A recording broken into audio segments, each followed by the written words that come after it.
Voilà, eh bien, bonjour à tous. Nous sommes absolument ravis aujourd'hui d'accueillir Roselyne Bachelot pour ce troisième webinaire de notre série sur le Covid, les tech en santé et les impacts sur les professionnels et les patients. Bonjour Madame la Ministre. Bonjour, très heureuse de vous retrouver. Et oui, puisque j'ai eu l'occasion de travailler à vos côtés pendant que vous étiez ministre. Donc, vous avez, en tant que ministre, beaucoup œuvré pour les tech en santé. Je rappelle que c'est dans la loi HPST que vous avez porté que la télémédecine a été introduite. Vous avez également beaucoup œuvré pour le DMP, les systèmes d'information hospitaliers. Et même si vous êtes retraité de la politique, vous avez continué à suivre de très près l'actualité de la santé. C'est à ce titre que nous avons souhaité faire ce webinaire avec vous aujourd'hui pour vous interroger sur les enseignements que vous en tirez de la crise sur les professionnels de santé. Je vais rapidement rappeler qui nous sommes avant de passer la parole à mes collègues et puis de vous laisser surtout parler, nous donner vos premières perspectives. Donc, Hashtag le plus important est un think tank actionnable qui a été créé il y a 2 ans et demi avec l'idée de miser sur le développement des compétences et des capacités des classes moyennes, des classes populaires pour les aider à faire face aux disruptions technologiques, renforcer leur employabilité. Dans le domaine de la santé, nous avons travaillé sur l'accompagnement des professionnels face aux disruptions technologiques. Et à la fois les médecins et les personnels médicaux et paramédicaux. Et nous avons donc lancé cette série de webinaires pour nous interroger sur la question spécifique du Covid, comment renforcer le pouvoir d'agir des professionnels et des patients, en particulier avec les techs, dans le contexte du Covid. Voilà, je ne vais pas m'étendre plus longuement. Madame la Ministre, je vous laisse la parole pour nous présenter un peu vos premières perspectives.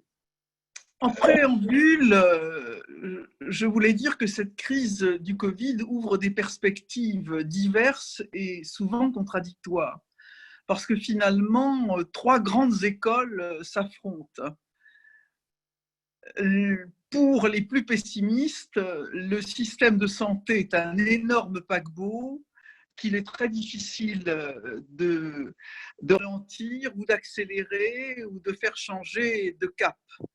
Et ils craignent que finalement tout cela relève d'un accident, d'un incident, et que chacun et chacune retomberont dans les ornières du passé.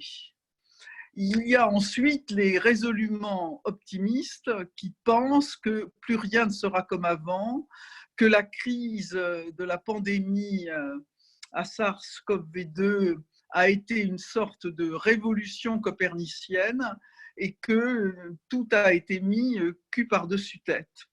Et puis il y a ceux dont je suis qui pensent que cette crise a été une prise de conscience et un accélérateur, et qu'un certain nombre de techniques, de logistique, de manières de penser qui étaient déjà à l'œuvre, qui couvaient, vont recevoir un coup d'accélérateur. J'en prends un exemple, Mathias, avec la télémédecine que nous avons inscrit ensemble dans la loi de 2009 et qui finalement, au cours des années qui ont suivi, n'a pas reçu la concrétisation qu'elle aurait dû recevoir.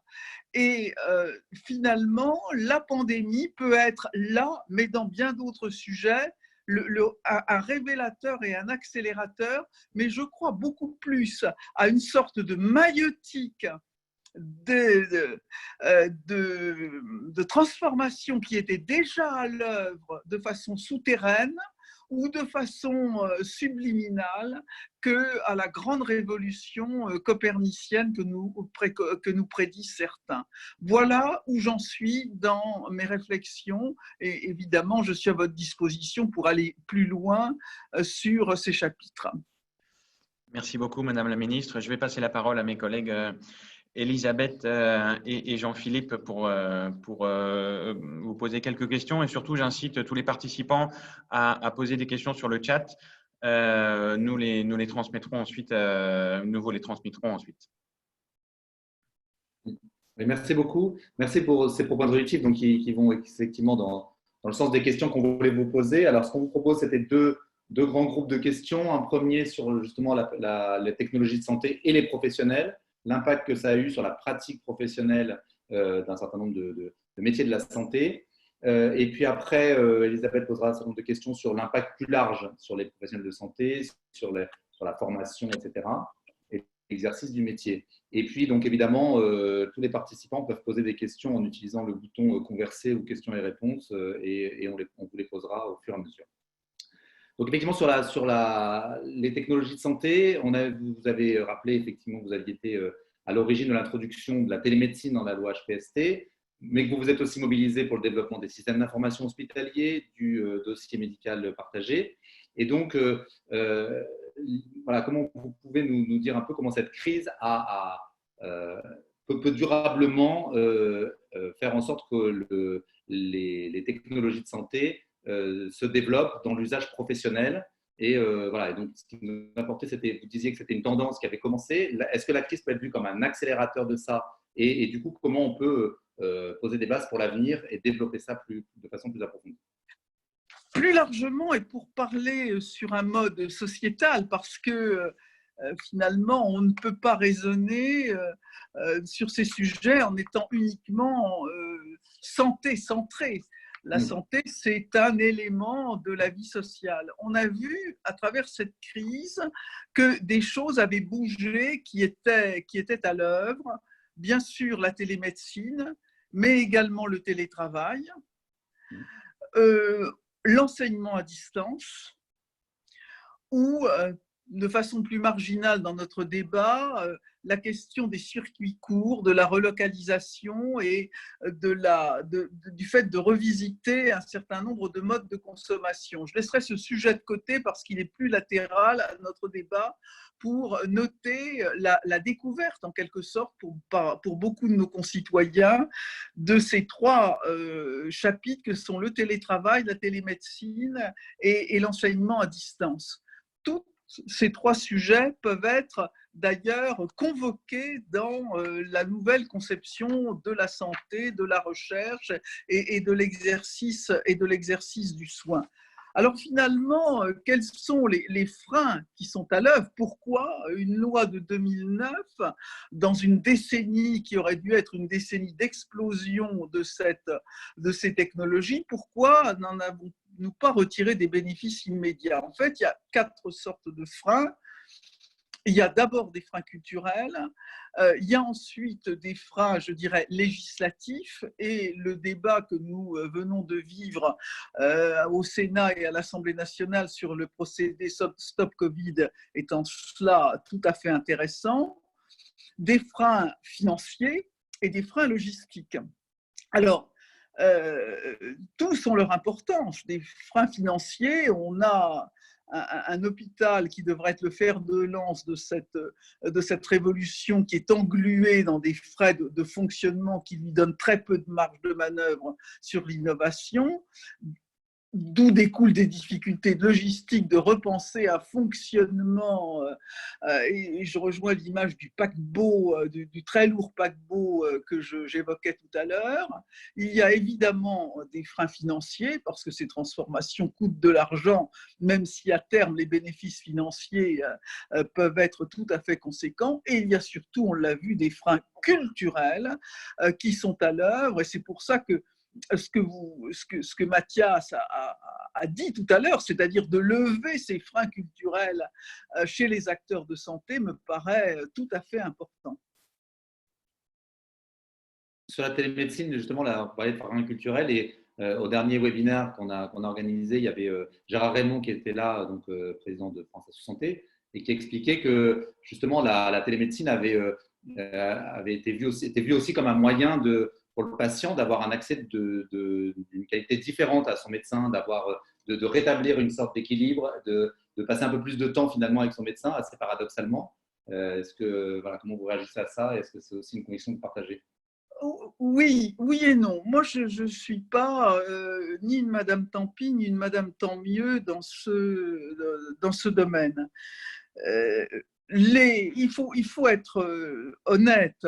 La télémédecine a été vue par la majeure partie des patients comme une sorte de béquille dans un environnement extrêmement difficile où on n'avait pas accès à son médecin, soit parce qu'on avait peur d'une contamination, soit parce que le système médical était entièrement tourné vers le traitement de la pandémie.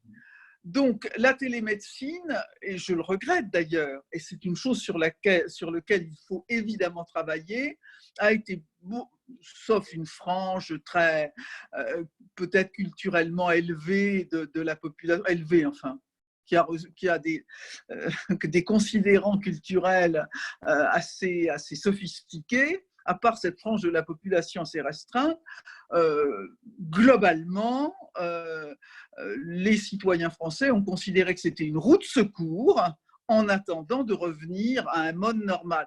Une roue de secours, d'ailleurs, qui pourrait subsister, mais en appui simplement.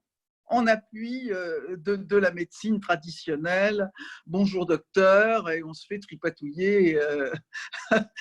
Pardon, tripatouiller, le mot est vulgaire, mais rien ne remplaçant le contact en face à face. Je crains qu'il faudra plus de temps chez les citoyens, peut-être que chez les médecins ou les personnels de santé.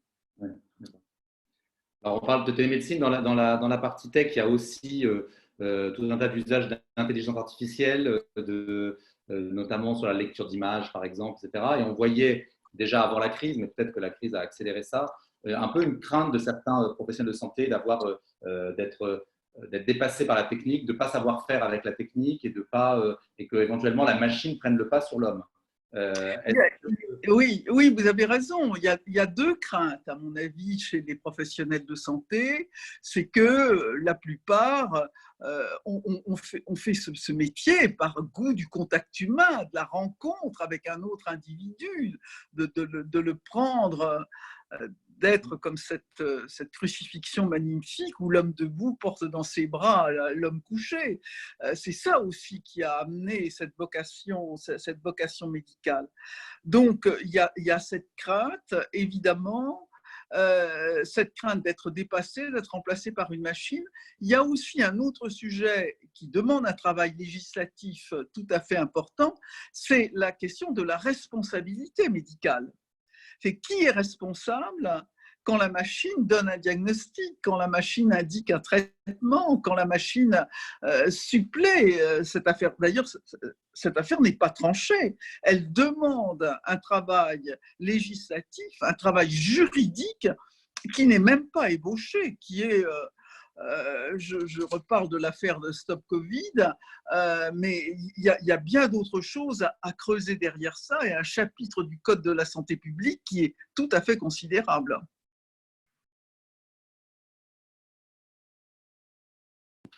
Merci beaucoup. On parlait de l'impact de la technique des technologies de santé sur les médecins, mais finalement, il y a aussi donc, les paramédicaux. Est-ce que vous voyez comment vous voyez la place de la technologie, des technologies de santé, des nouveaux usages qui peuvent se déployer sur le métier des paramédicaux? Est-ce que c'est plutôt un moyen de les tirer vers le haut ou plutôt un risque de les marginaliser ou de les faire remplacer par… Alors, l'intelligence artificielle, elle développe deux chapitres qui se rencontrent parfois, mais qui sont très différents. L'intelligence artificielle, c'est évidemment tout ce qui concerne l'automatisation de certains processus. Et également, c'est une machine à booster les capacités cognitives et à booster tous les phénomènes de recherche. Ces deux chapitres ne se rejoignent pas. Même si on peut imaginer que la capacité d'améliorer les capacités cognitives, de les booster, aboutira à automatiser ensuite certains processus. Moi, j'ai été frappée dans cette crise par ce qui s'est passé dans les EHPAD. parce qu'on a eu une focalisation bien compréhensible, étant donné l'émotion suscitée sur l'hôpital. On a vu ces images tout à fait impressionnantes de ces malades bioniques, intubés, perfusés, transportés dans les TGV à bras d'hommes. Les larmes vous montaient aux yeux d'ailleurs en voyant ces images tout à fait extraordinaires. Et puis on a eu le choc en retour des personnes qui sont mortes dans des EHPAD, seules, avec des personnels en nombre insuffisant par rapport à d'autres pays.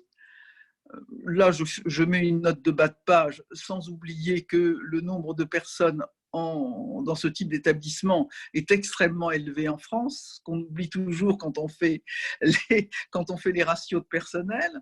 Et là, on a bien vu qu'il y a des tâches sans perdre le contact humain, justement, en réservant les tâches de contact humain à ces personnels, car rien ne peut les remplacer dans ce rôle, mais il y a toutes sortes de tâches qui pourraient être automatisées dans les EHPAD, qui pourraient être source de meilleur confort et pour les malades, enfin, ce ne sont pas des malades a priori, ils peuvent être, mais pour les personnes, pour les résidents et les résidentes, et un meilleur confort dans des tâches souvent extrêmement, extrêmement dures, extrêmement abrasives, que sont obligés d'assumer les personnels des établissements qui accueillent des personnes en fin de vie.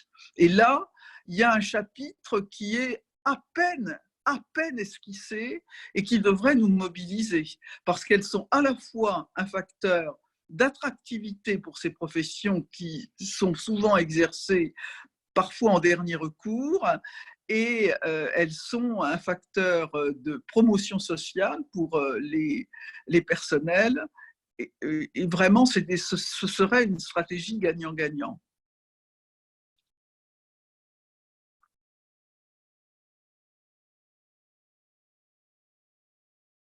Je ne vous entends plus.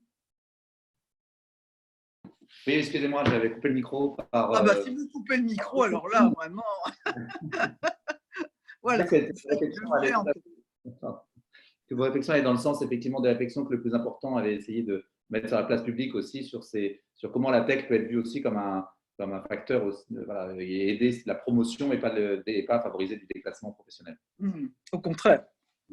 Et donc ma dernière question pour ma part, ça sera sur l'architecture des professions et le partage des tâches, parce qu'on sait que c'est un sujet en France dans la santé qui n'est pas évident, le partage des tâches, qui était dans la loi de 2009, qui était sacralisée dans la loi de 2009, la notion de partage des tâches ou de délégation de compétences. Je sais qu'il y a des querelles sémantiques sanglantes sur les deux choses. Oui, on a avancé un peu, les infirmières pratiques avancées, etc. Pour autant, ça reste un sujet qui n'est pas évident à mettre en œuvre. Et justement, est-ce que la technologie, des outils comme ça peut aider à encourager, favoriser ce partage des tâches, confier à certains autres professionnels une partie du travail qui avant était du ressort exclusif du médecin, par exemple, ou de l'infirmière. Ben voilà. Est-ce que ça peut être une opportunité et aider au partage et délégation de tâches?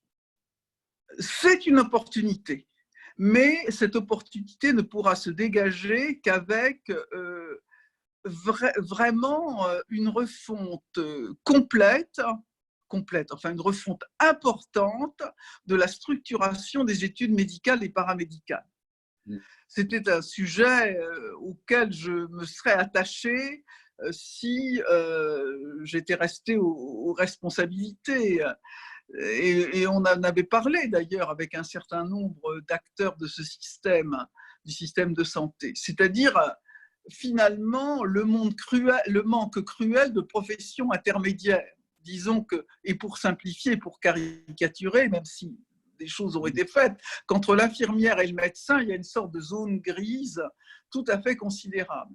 Et que si l'intelligence artificielle est simplement plaquée sur le système existant, ce sera intéressant. On aura des gains d'intelligence, des gains en diminution de la pénibilité, mais on ne sera pas dans cette transformation importante que j'appelle de mes voeux.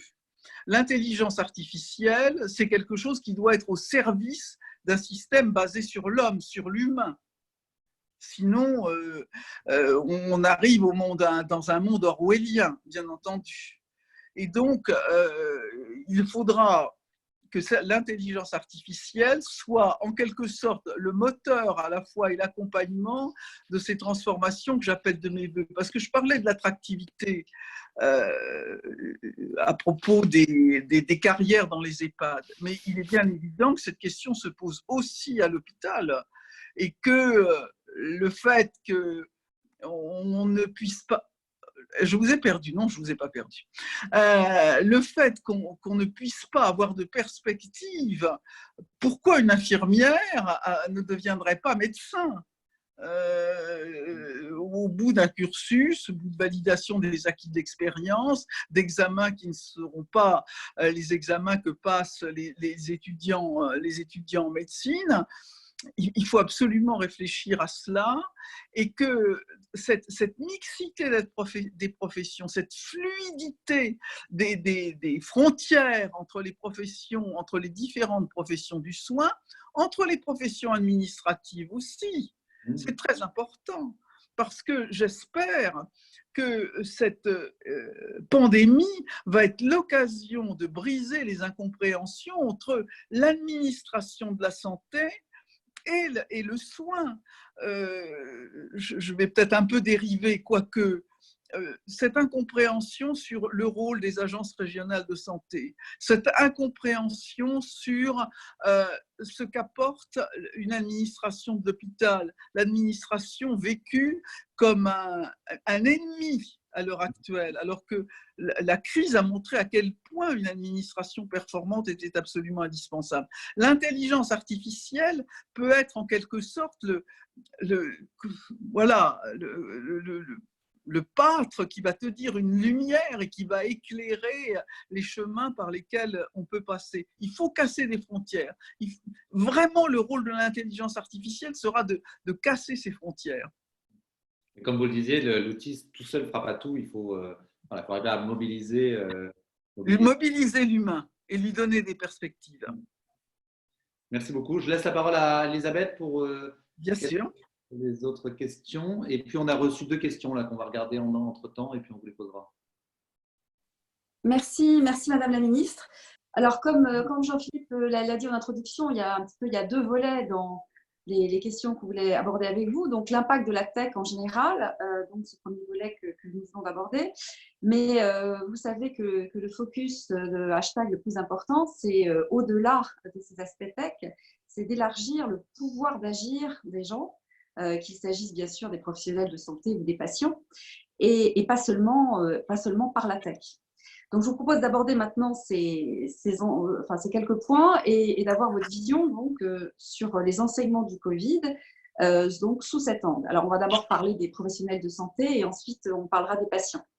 Alors, sur les professionnels de santé, est-ce que vous pensez que finalement, le Covid va changer durablement les choses ou des choses, je ne sais pas, dans l'exercice du métier des professionnels de santé? Alors, vous avez déjà un petit peu abordé la question. Mais est-ce que vous pensez que les choses vont être différentes, que ce soit pour les médecins à l'hôpital, en ville, et également pour les paramédicaux?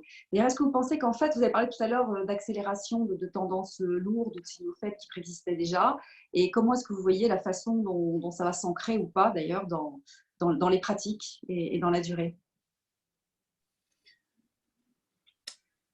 Je ne suis pas très optimiste. Je ne suis pas très optimiste parce qu'il y a une chose qui m'a frappée dans les mouvements qui ont précédé la pandémie. Hein. Il faut rappeler que cette pandémie a été précédée par des mouvements sociaux à l'hôpital extrêmement puissants et que ces mouvements sociaux ont été, d'ailleurs à juste titre, hein, je ne porte pas de jugement de valeur, ont été à juste titre motivés ou du moins structurés par des revendications parfaitement recevables sur les salaires, sur les conditions de travail, sur le personnel. que, bien évidemment, les habituels boucs émissaires ont été cloués en place publique, je veux dire les gouvernements qui se sont succédés et la mise en cause récurrente de l'administration, mais que finalement, dans les gens qui ont défilé, parce que vous savez, c'est comme dans un ménage, quand ça ne marche pas, chacun a ses responsabilités, peu de gens se sont posé la question des phénomènes de hiérarchie, par exemple, qui se déroulent à l'hôpital, qui sont à l'œuvre à l'hôpital. À chaque fois qu'on demande, on accuse le pouvoir médical, le pouvoir administratif, et qu'on dit qu'il faut remplacer le pouvoir administratif par du pouvoir médical. Mais cette façon d'opposer les choses me paraît absurde. Le pouvoir administratif est en soi un pouvoir médical. Chaque directeur d'hôpital sait très bien qu'on ne vient jamais chez lui, dans son établissement, chez lui le terme est significatif, on ne vient jamais dans son établissement en se disant « chouette, il y a un merveilleux directeur d'hôpital ». Le directeur d'hôpital, lui, ce qu'il veut, c'est des médecins, c'est un système de soins qui soit attractif dans son hôpital. Il ne rêve que de médical, le directeur de l'hôpital. Donc, la façon dont les hiérarchies sont bloquées à l'hôpital, c'est un monde extrêmement hiérarchisé et où personne ne veut renoncer à ce qu'il est. Alors, bien sûr, on me dit, à ce moment de mon propos, on me dit, mais regardez, des chirurgiens ont accepté d'être brancardiers, des professeurs de médecine sont devenus aides-soignants ou infirmières ou infirmiers dans cette crise. Oui, certes, dans les tranchées, en 1914, les aristocrates et les ouvriers surgissaient baïonnettes au canon pour affronter les Allemands. Mais au lendemain de la guerre, chacun est retourné dans sa case. Hein. Les aristocrates sont retournés dans leur château et dans leur club, et les ouvriers sont retournés à leurs emboutisseuses. Donc, il ne faut tirer aucune conclusion de l'extraordinaire chamboulement qu'il y a eu dans un système humain entièrement centré sur une monotâche. Je souhaite me tromper, bien entendu, je souhaite me tromper, mais connaissant l'hôpital par cœur, je sais que personne ne sera tenté de renoncer à son pouvoir, du moins ceux qui le détiennent ne renonceront pas à leur pouvoir. Et la révolution que vous évoquez, elle n'est possible que si chacun renonce à se dessaisir de son morceau de la vraie croix. Je n'en vois aucun signe. Donc, vous pensez que les forces de rappel vont être plus fortes, vont être les plus fortes?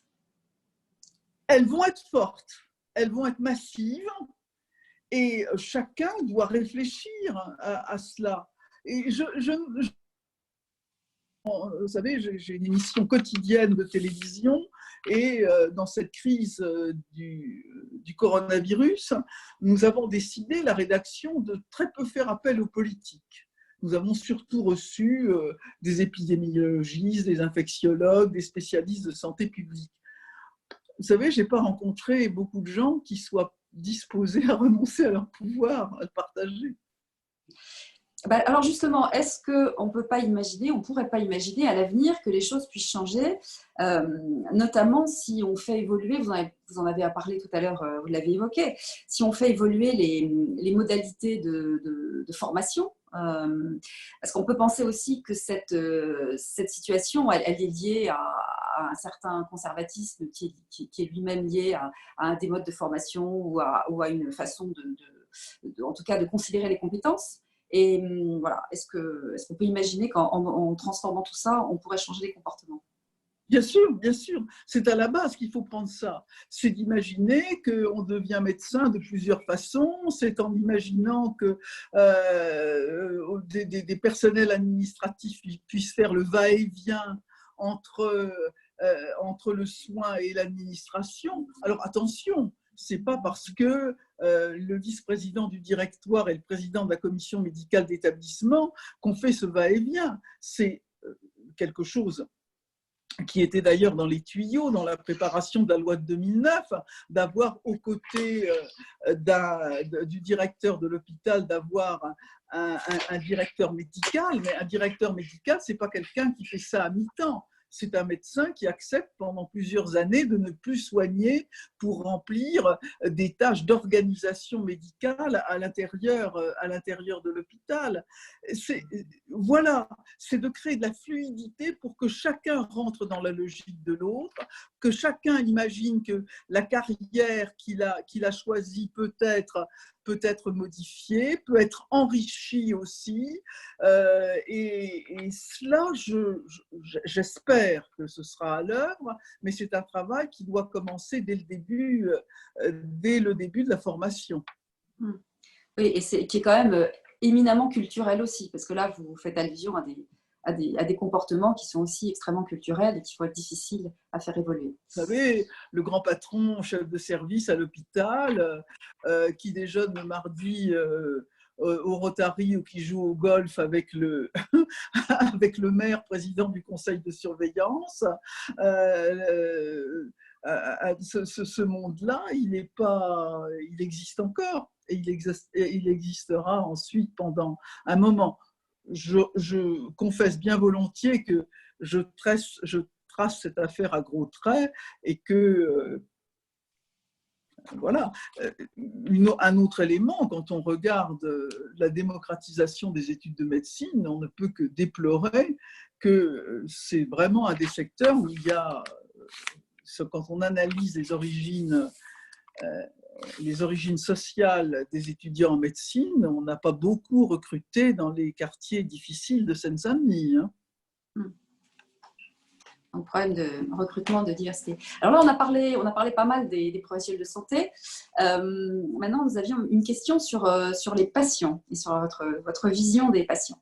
Alors, par rapport aux patients, il y a toujours des grands débats pour savoir si… Oh là là, le patient gros, au centre du système de santé. Oui, j'entends ça depuis 40 ans. Oui. Alors, est-ce qu'ils sont au centre? Est-ce qu'ils sont infantilisés? Est-ce qu'au contraire, on leur donne trop de pouvoir? Est-ce qu'ils sont trop responsables? Enfin, voilà. Alors, qu'est-ce que vous en pensez finalement? Et puis, est-ce que vous avez, vous, des recommandations ou des pistes de propositions pour essayer de voir comment on pourrait renforcer, alors je ne vais pas parler de empowerment des patients, parce que je vais essayer de parler français, mais en tout cas, voilà, d'élargir le pouvoir d'agir des patients à l'avenir. Et est-ce que cette crise nous invite aussi à avoir de nouvelles idées?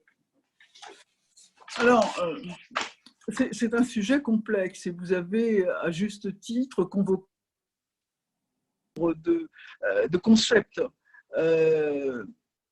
Attendez, je vais brancher mon téléphone parce qu'il est en train de mourir. Une seconde, voilà. Là, il n'y a pas besoin d'avoir des technologies très, très sophistiquées pour se rendre compte que mon téléphone était en train de rendre l'âme. Je vais le rebrancher de rechef. Voilà, je suis à nouveau avec vous. D'abord, on a parlé d'infantilisation. Chaque fois qu'une indication, une obligation est édictée par les autorités sanitaires, on parle d'infantilisation. Le débat sur la vaccination et la vaccination obligatoire en a été un des thèmes, un exemple récurrent. Comment on a rendu 11 vaccins obligatoires, mais il faut faire confiance aux gens, à leur sens des responsabilités. Oui. Le problème, c'est que quand on regarde ne serait-ce que le port du masque à Paris en ce moment, on se dit que quelquefois le sens de la responsabilité a des failles, et même des grosses failles. Et qu'à un moment, les autorités sanitaires, si elles veulent mener des véritables politiques de santé publique, sont obligées à une certaine coercition. Je dirais même, et je vais plus loin, que sur les politiques de santé publique, toutes les politiques de santé publique passent par de la coercition. Je n'en vois pas une. La politique sur le tabac, sur l'obésité, sur l'alcool, sur un certain nombre de dispositions sanitaires qui ont un effet global avant d'avoir en même temps qu'un effet individuel. Et évidemment, ce sont des politiques coercitives qu'on peut estimer être de l'infantilisation. Moi, j'estime que ce sont des politiques de protection des populations. Alors, la responsabilisation des malades, le problème, c'est que souvent, cette notion de responsabilisation des malades ou d'écoute des malades ou alors, d'ailleurs, j'emploie un mauvais terme, pas des malades, des citoyens, parce que chacun est acteur de sa santé à tous les moments de sa vie, et surtout quand il va bien, est en général porté par des associations qui sont peu connues des personnes, des associations globales, soit par des associations qui sont monosujets. Hein, le diabète, la mucoviscidose, etc., qui sont des associations très, très centrées sur une maladie et qui, finalement, répliquent ce qui est le problème de la médecine moderne, c'est-à-dire de traiter l'être humain en appartement.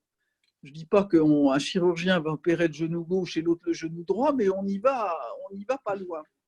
Donc là, il y a vraiment des concepts qui ne sont pas faciles, à mener.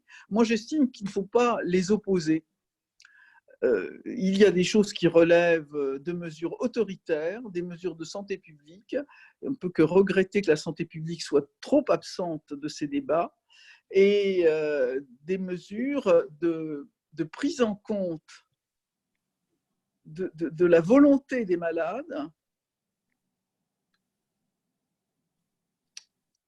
qui, pour moi, ressortent du dialogue singulier entre le médecin et le malade. Parce que, voyez-vous, j'ai été extrêmement interpellée, choquée par ce qui s'est passé dans l'opinion publique avec l'affaire de l'hydroxychloroquine.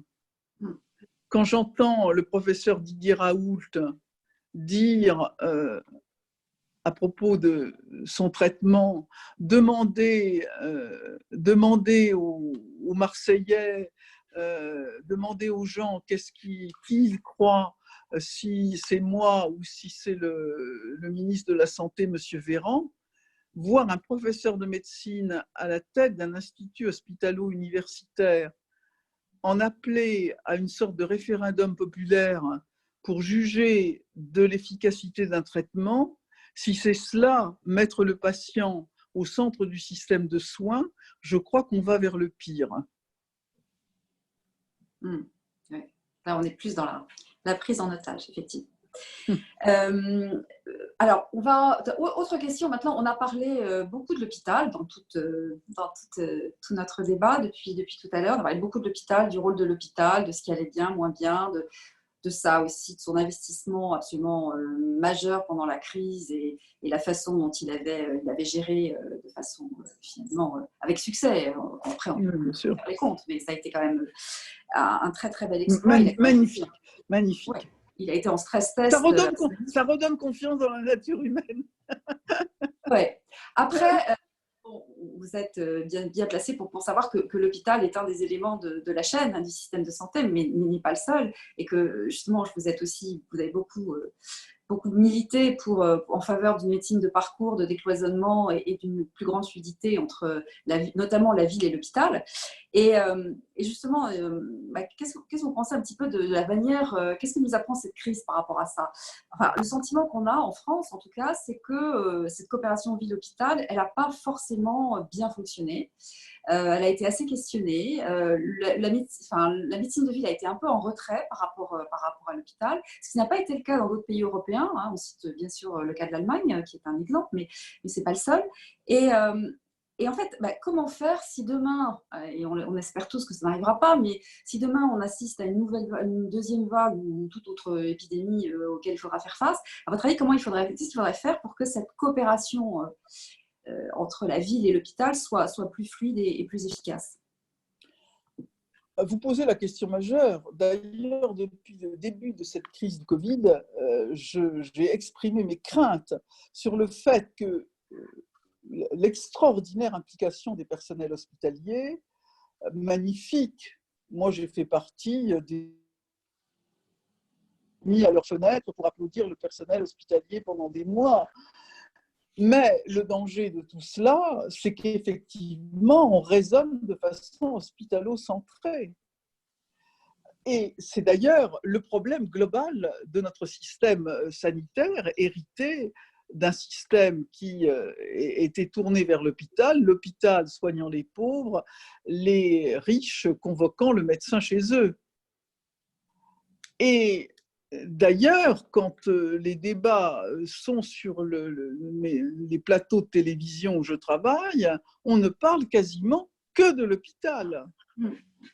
Et les efforts financiers qui sont demandés, à juste titre, c'est légitime, pour augmenter les salaires des soignants, pour moderniser l'hôpital, on ne parle que de cela. Et si on ne raisonne pas en termes globaux de cette organisation en tuyau d'or que j'ai dénoncée en 2009, pour les briser, j'ai mis dans la loi un certain nombre d'outils dont je ne peux que considérer qu'ils ont été sous-utilisés. C'était cela le but des agences régionales de santé, c'était de casser ces organisations en tuyau d'or, de les casser. Pas les casser au sens de les détruire, mais de leur permettre de fonctionner ensemble entre la médecine de premier recours, l'hôpital et le médico-social, pas seulement d'ailleurs les personnes âgées, mais également les personnes handicapées. Et donc, on peut considérer que non pas que cela a échoué, mais que cela est évidemment au point mort. Et j'espère que le débat qui s'est ouvert avec le Ségur de la santé va aller plus loin. Je crains là aussi que le monde hospitalier, qui a des très forts représentants, très structurés, qui travaillent ensemble en surmontant les haines vigilantes qui les habitent, face au ministre, qui est lui-même un hospitalier d'ailleurs, j'espère qu'ils ne vont pas en partir avec toute la donne dans cette affaire. Et on ne pourra faire des politiques de santé publique, des politiques de prévention, qu'en ayant des organisations qui marchent à la fois sur le plan horizontal et sur le plan vertical en collaboration. Mais on est d'autant plus fondé à s'inquiéter que l'hôpital, en quelque sorte, a suppléé des fonctions qui auraient dû être assurées sur l'ensemble du système de soins. Quand il y a 23 millions d'entrées aux urgences, c'est parce que le système de médecine de premier recours n'est pas organisé comme il devrait être. Quand on a un des pays, un des pays où on a le plus de gens, de personnes âgées qui meurent à l'hôpital, ce n'est pas la place d'une personne âgée en fin de vie de mourir à l'hôpital. Absolument pas. C'est en quelque sorte un mésusage massif du système de santé. Mais se pose la question, est-ce qu'on va accepter de faire les investissements, et on en revient d'ailleurs à une question qu'on se posait au départ avec les usages de l'intelligence artificielle, est-ce qu'on va accepter de faire des investissements de médicalisation extrêmement importants dans les établissements d'accueil des personnes âgées? Voilà, je suis un peu inquiète, je vous l'avoue, de la tournure que prend la discussion.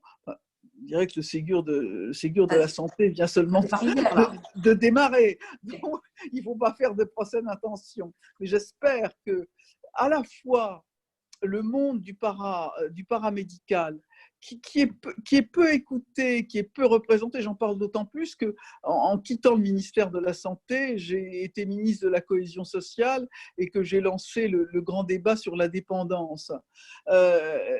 Et que le monde de la médecine de premier recours, qui évidemment est percluse de débats et de luttes d'influence entre les différents syndicats médicaux, je les ai testés eux aussi, tout ce monde-là pourra être force de proposition et parfois d'opposition à un monde hospitalier tout-puissant.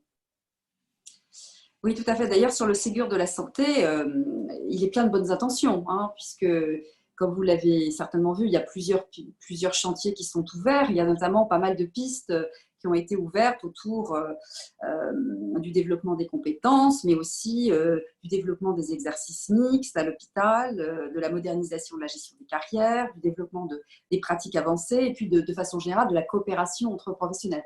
Donc, vous semblez finalement assez… Ah non, mais que les têtes de chapitre aient été énumérées, ça, je n'en Sur les doute pas. sites. Oui, j'ai lu comme vous les C'est rassurant. ateliers. J'ai vu comme vous les ateliers, mais je connais aussi la façon dont le bal est mené.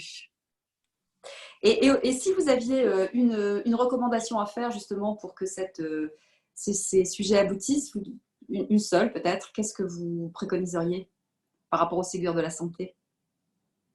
Ah, si j'avais une recommandation à mener, c'est qu'à un moment, comme dans le conseil scientifique, la responsabilité reviendra aux politiques et que les forces de l'hôpital, de la médecine de ville, du médico-social, de tout ce qui entoure la santé vont être à l'œuvre, mais qu'à un moment, c'est le président de la République, le gouvernement qui vont être à la manœuvre. On ne pourra pas tout attendre d'un milieu miné par des luttes d'influence et des intérêts parfois contradictoires. Donc, ce sera aux politiques, et c'est son honneur et son utilité, que d'être à la manœuvre sur ces sujets-là. Donc, c'est de retrouver le rôle du politique. Évidemment, vous me direz, mais comment faire sans les acteurs? il faudra les mobiliser, c'est-à-dire qu'il faudra répartir la récompense de manière équitable, si vous voyez ce que je veux dire. Merci. Et en tout cas, il y a quand même quelque chose qui me tient à cœur et que je voudrais dire, et que si vraiment, j'espère que ce ne sera pas oublié, mais que vraiment, avec ce qui est en train de se passer sur la recherche sur les médicaments, les vaccins, il faut vraiment que notre système de santé fasse un effort considérable en ce qui avance en recherche, en multipliant les coopérations, en particulier les coopérations européennes. Si j'étais ministre de la Santé, c'est en tout cas, si je redevenais ministre de la Santé, ce qu'à Dieu ne plaise, oh mon Dieu non, c'est un sujet que je mettrais en tête de gondole. Merci. On a une dizaine de minutes. On va peut-être poser des questions des gens qui ont assisté, qui vous ont écouté depuis le début. On a deux questions. Je vous donne les deux questions et puis on aura l'ensemble. Donc, il y a Lydine Vaillant qui vous demande, en termes de gouvernance hospitalière, pensez-vous qu'on puisse espérer une gouvernance davantage partagée entre médecins administratifs et paramédicaux? Et la deuxième question. Alors, répondons d'abord à cette question. J'y ai répondu en filigrane. Le pouvoir médical à l'hôpital, c'est un pouvoir que l'on connaît. C'est le pouvoir qui a existé depuis la création de l'hôpital moderne. On fait comme si on redécouvrait l'eau sucrée. Le pouvoir médical, c'est pas le pouvoir médical, c'est le pouvoir de certains médecins. Il y a toujours une confusion, et là j'en reviens à ce que je disais, le pouvoir administratif, c'est un pouvoir médical. Il est intéressant d'ailleurs de voir qu'il y a une surévaluation de ce que représente le pouvoir, l'administration de l'hôpital. Évidemment, j'ai analysé les chiffres de l'adresse suite à une étude absolument incroyable qui est parue récemment dans les journaux, qui disait il y a un personnel sur 3 de l'hôpital, il y a le tiers des personnels de l'hôpital qui sont des personnels administratifs. Sauf que ce n'est pas vrai. Ils ont confondu les personnels d'un certain nombre de structures de soutien avec du personnel administratif. Si on estime qu'un cuisinier, qu'un jardinier, qu'une lingère, c'est du personnel administratif, je veux bien. En fait, quand on regarde les chiffres, il y a à peu près 10% du personnel de l'hôpital qui est un personnel administratif. C'est-à-dire moins que dans l'hospitalisation privée, que le soit dans le privé lucratif ou dans le privé non lucratif, où les chiffres sont de 16 et de 14%. Donc, la suradministration de l'hôpital est finalement un leurre. Bon. On a confondu peut-être les nécessités du codage et de la rémunération de l'assurance maladie à l'acte, sur lequel qui est un autre débat, avec la suradministration de l'hôpital. Donc, ce n'est pas inutile de remettre les choses en place. Alors, la gouvernance médicale de l'hôpital, elle est assurée à l'heure actuelle par un directoire dont le vice-président est le président de la commission médicale d'établissement, en général un médecin, mais évidemment pas toujours. Comment pourrait-on améliorer plus la médicaliser? J'ai évoqué la possibilité d'un directeur médical. Nous l'avions envisagé en 2009, mais après des coups de sonde dans le personnel médical hospitalier, on s'était rendu compte qu'il n'y avait pas d'appétence pour ces fonctions, qui sont des fonctions à temps plein. Un directeur médical, ce n'est pas quelqu'un qui voit des malades le matin et qui fait de l'administration l'après-midi. C'est quelqu'un qui véritablement exerce ce métier à plein temps. Il n'y avait pas d'appétence pour cela. Est-ce qu'on peut retrouver des fonctions, mettre en exergue dans des formations des fonctions de ce type? Pourquoi pas? Moi, j'y serais assez favorable. Mais en l'occurrence, je note, d'ailleurs, on l'a vu dans cette crise du Covid, c'est que l'administration d'hôpital, elle s'est mise entièrement au service des médecins, avec une rapidité, une fluidité absolument extraordinaire.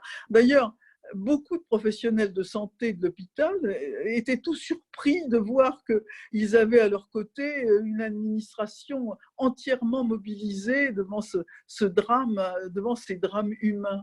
Comme si, je ne sais pas, les administratifs de l'hôpital étaient des sortes de monstres froids, aux mains crochues, telles les sorcières d'Halloween qui erraient dans les couloirs pour leur rendre la tâche impossible.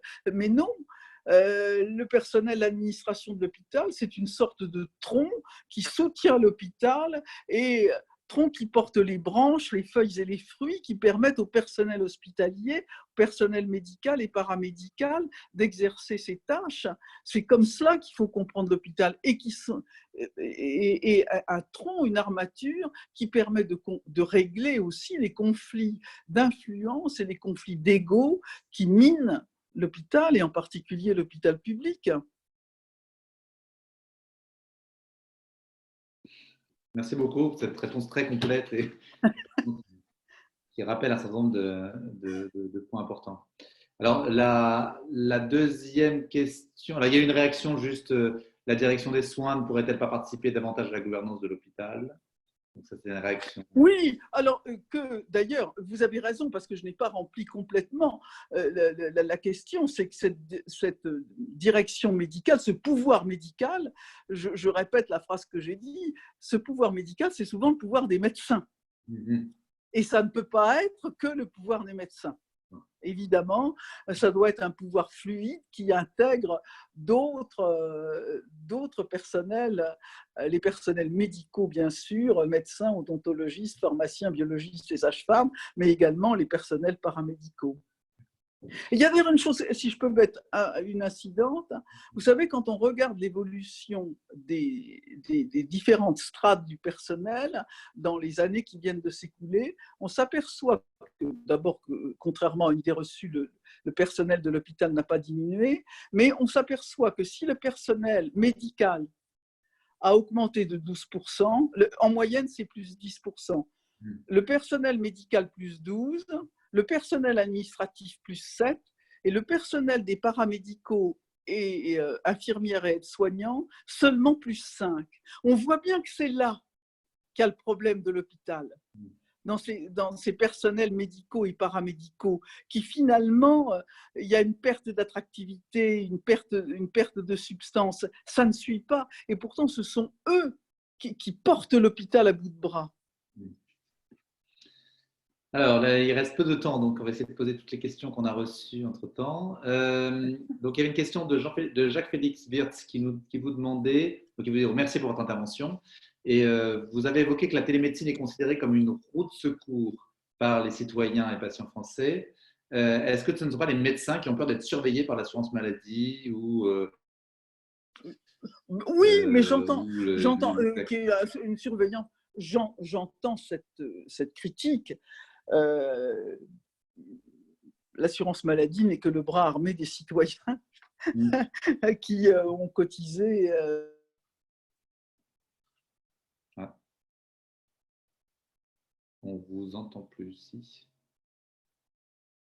Par qui financent cette sur les applications, de voir que des gens qui donnent sans barguigner leur carte de crédit à Amazon, ou à, disons, un site de vente en ligne, sont très réticents quand il s'agit de santé. La surveillance, elle est exercée d'ailleurs déjà par le grand ordinateur, les grands ordinateurs par les grands ordinateurs de.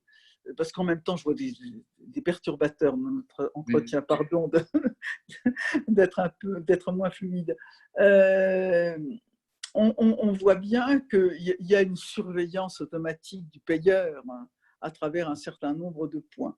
Alors, c'est un vrai sujet. Je parlais tout à l'heure, au début de mon entretien, de notre entretien, des obstacles juridiques, des obstacles législatifs qu'il fallait vaincre pour développer la télémédecine.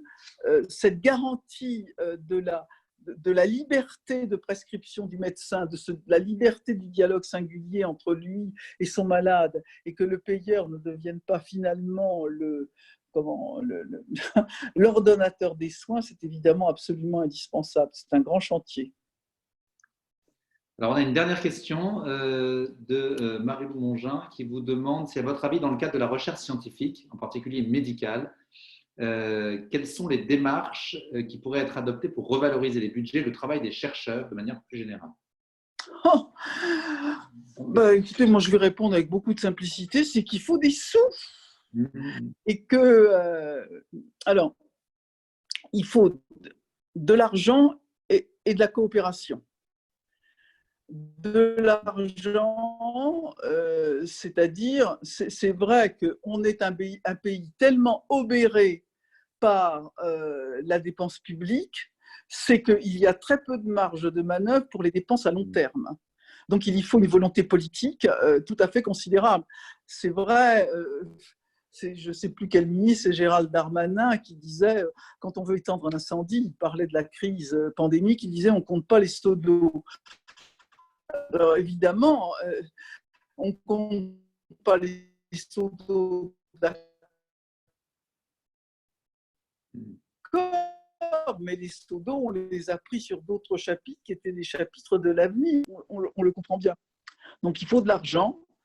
Cet argent est tellement considérable qu'il faut des coopérations avec d'autres secteurs économiques. La recherche biomédicale, c'est aussi un fantastique espoir de valeur qui doit être partagé par d'autres acteurs que ceux du soin. Et on l'a vu.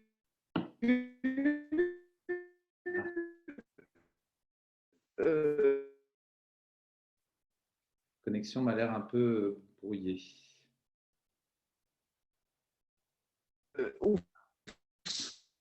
Des coopérations horizontales et en particulier les coopérations européennes. Et je suis pleine d'espoir devant cette volonté, par exemple, de l'Allemagne. Il n'y aura pas simplement dans ce travail qui a été… Voilà. C'est un peu haché là, pour être honnête. Voilà, est-ce que vous m'entendez? Oui. Et pendant quelques secondes, on vous a moins bien entendu. On n'a pas bien entendu la fin de votre réponse à cette question.